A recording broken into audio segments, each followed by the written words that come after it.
I'm Ian, and this is going to be layout update number 15. It's been quite a bit of time since I put out a last layout update, and I've gotten quite a bit done. So sorry that this video is going to run longer than what I usually post. I like to keep them around 10 minutes, but this one's going to be a little longer.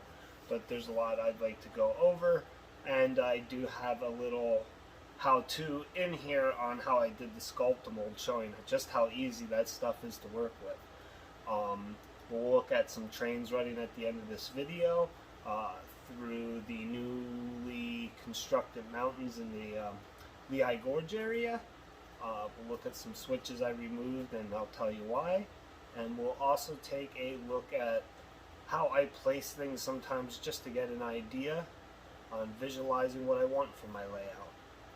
So with that being said, I want to thank all of you for pushing me over 500 subscribers.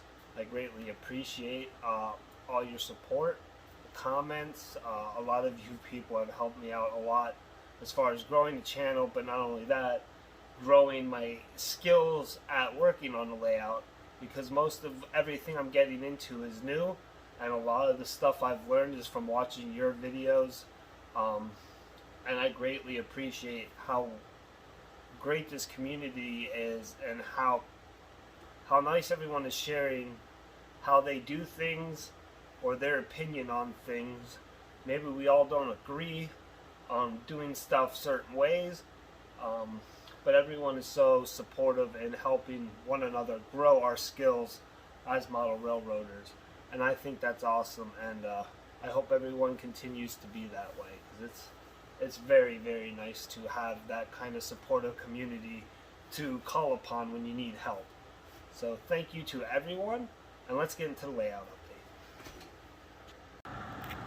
Okay, what we're looking at is the track that runs underneath the inner part of the layout, where the train yard's located. So this runs all the way underneath to the other side, and I've shown this before. But what's different is I did remove the switches out from underneath. There were some switches right here, a crossover, and then one that came off this way. And the reason I had done that was because I planned it on putting a staging where I'm standing recording this from, and then trains would be able to go to either track that they needed to be on and actually come into the yard off the track that it would be on. So I was worried about derailment issues, and it just seemed like a bad location to keep the switches. So I decided to pull them out now while I had the chance. And if I do something, I do have this larger area down here that can get cleaned up, and I plan on expanding into this area. So I will be redoing those switches and coming up with something different. Over here at the bridge, you can see the shed right there that John over at Mystic Southern Railway had made and sent to me. I made a little scene down here to kind of get an idea of what a town underneath the viaduct would look like. So I got a church there in the back, and I move things around to make different scenes because it's the only way you can get an idea. Sometimes you just gotta play with it like it's a puzzle, and I enjoy that, moving things around, getting a visual idea of which way I want to go with things. So that's why I have like the two trailers there. That would be like a road going through, just to get ideas. Sometimes you just gotta take a moment. You're not getting anything truly done on the layout, but it's going to help you in the long run. Before we jump into the gorge, here's a little thing I was messing around with to get an idea on different materials. What I did here was took the painter's caulk and kind of spread it out across the foam, and then took sawdust that I saved from my miter saw and poured it out on top of it, and then kind of pushed it down in and then painted it with a green.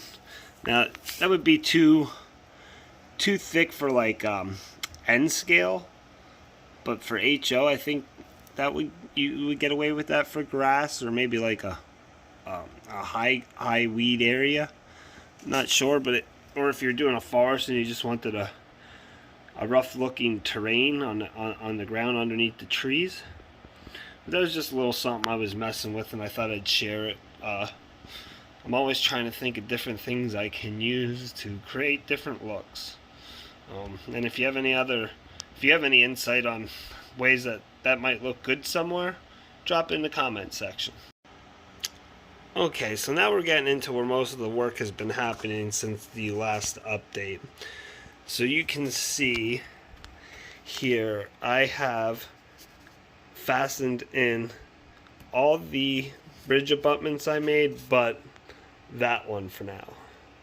So this one's in, and then you can see I came in with some plaster and filled in all around the bridge abutment in the back to level out the ground surface.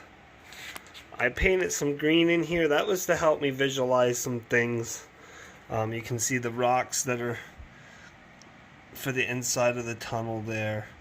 One thing I have done is you can see where the bridge abutment used to have the higher circle. I filled that in. It looks to be about 1/4 of an inch to give me a tighter clearance on the trains going through here. Everything still fits through and it looks more prototypical to scale. So I'm happy with that. It was bothering me excuse me, it was bothering me for a little while, and I figured now's the time to fix it, so I went ahead and did that. I repainted them a concrete gray, and I have to go through and re-weather them yet. And one other thing I might end up doing with these is, this is about, I'd say an inch and maybe an 1/8 thick. I might be cutting this down across so it has a lower profile above this, because you want to pour that much concrete above there. So that's one other little thing I want to touch up on these. So for the most part, I think all I had done for the mountain area last time was that piece over there where the river bends around and comes through, and this section for the tunnel. This is all still loose in here, but I cut this next piece for the top. That piece, there's still going to be more pieces in here. I started doing this, and then I came out through, and you can see this is all the foam for the mountain that's going to divide this section where the divider ends. You can see that. Now, what I went ahead and did after I did this foam was I took the sculptamold and formed in the mountain on this side. So with that, I went ahead and painted it green. And the reason I painted it green is because it's easier for me, being colorblind, to look at the green and be like, okay, this is a location I want to put a rock cut. So I'm going to go back over this with plaster and make rock shapes, which is only going to be a few that stick out because most of this mountain is wooded and you won't see too many of the rock cuts. But I do want some bare exposed rock cuts. So that is the work that is going on the mountain. And in this video maybe I'll pause it right now, and we're going to do this section with sculptamold so I can show you how easy that sculptamold is to work with on this foam. Okay guys, for the sculptamold part, you'll need sculptamold. I've been using a measuring cup, 1 cup. I've been using this for mixing and spreading. I don't know the name of this. Icing spreader. It's a kitchen item. I've cut a water jug or milk jug in half. The nice thing about this is once it sets up in there, you can beat this out and all this loose stuff will come out and it'll be clean again. So it's not a big cleanup as if you're using a spackle tray or something like that. And then since I don't have running water in the basement, I take a water jug and fill it up so I don't have to run up and down. I just have it here ready to go. So for mixing the sculptamold, it's 1 part. So if you put 1 cup of sculptamold, it's going to be half a cup of water. So I'm going to throw 2 scoops into here, 1 cup of water, mix it up, and then we'll spread it around on there. So here's what your product looks like once you add the water and that. So we're going to go ahead and mix this up.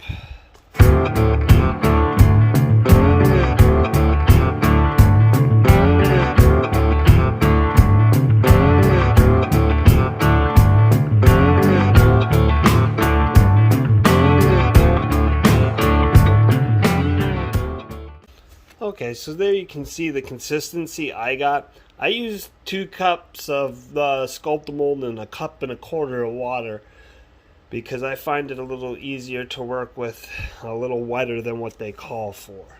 So that's about the consistency I look for. So with that being said, we're gonna go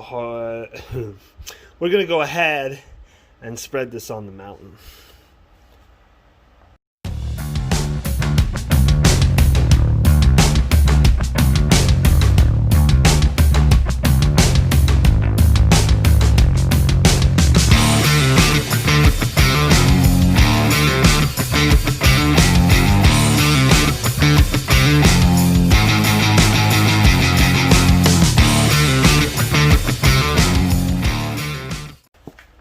Okay guys, that's basically all I do, and it's very easy to work with. That was the batch, and the one nice thing about it is you don't have to do it all at once.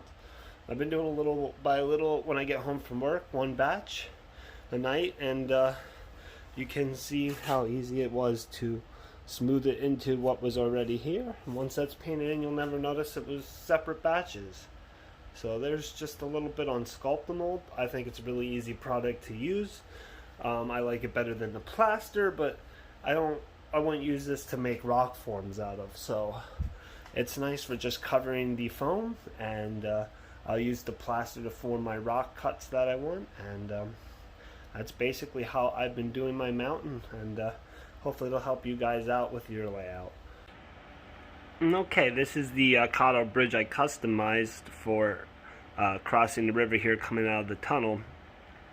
And as you can see, I've started forming in the riverbed that will be here. Now in the Lehigh Gorge as it stands today, some of it is double tracked up to Penhaven Junction, and then it becomes single track. This is double tracked the whole way. I'm basically a freelance with some prototypical areas to give it that feel that it's but nothing is exact, you know what I mean?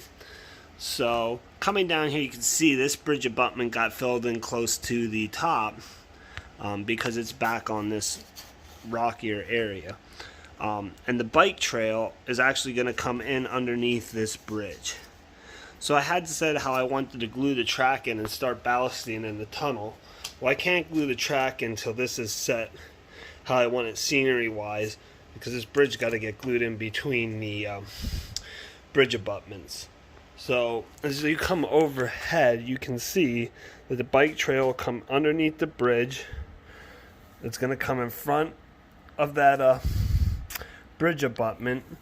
It wraps around, and then it's actually going to follow this lower section of foam that you can see in here. So the one thing I do need a recommendation for, I am looking for some type of flexible rock looking wall that I can bend around this foam to recreate parts of the Lehigh Gorge. There's a rock wall that separates the track up high to the bike trail that's down lower, or back in the C&J days and Lehigh Valley days, up here was a double track and down here would have been a double track. So any recommendations for a flexible stone wall I can use there to recreate the scene I'm trying to do, that would be greatly appreciated. So as you come up, you can see this is the way the curve used to be through here. I've buffed it out to here, and the reason I'm doing that is because there is going to be a mountain that's going to come up on this side to create the river gorge. And the one thing you got to do when creating a layout is sometimes just think about how everything's going to look when it's done. So I want to be able to film from this location the trains coming out of the tunnel, but I also want to have that feeling of the mountain on this side of the track. So the mountain will actually be higher over here, dip down into a little bit of a valley so I can get my photo opportunity through there, and then the mountain will start coming back up over on this side. So that's just one little tip to think about when planning scenery, is where are my photo opportunities going to be on my layout at a later time. So just a little tip on that, and I believe that'll be it for this layout update. And you can see I put a tree in there. I put things all over the place to get an idea in it. If you're having trouble visualizing sometimes, because sometimes you just can't do it all in your mind, you got to put some things and play around. And that's the fun part of this hobby to me. I really enjoyed piecing all the foam together to get the shape of the mountain I liked. Really relaxing work to me. And I'm really happy with the way and the progress that's happening here, because this is all my first attempt at scenery, so I'm very happy with the results. And with that being said, watch some trains run through this area.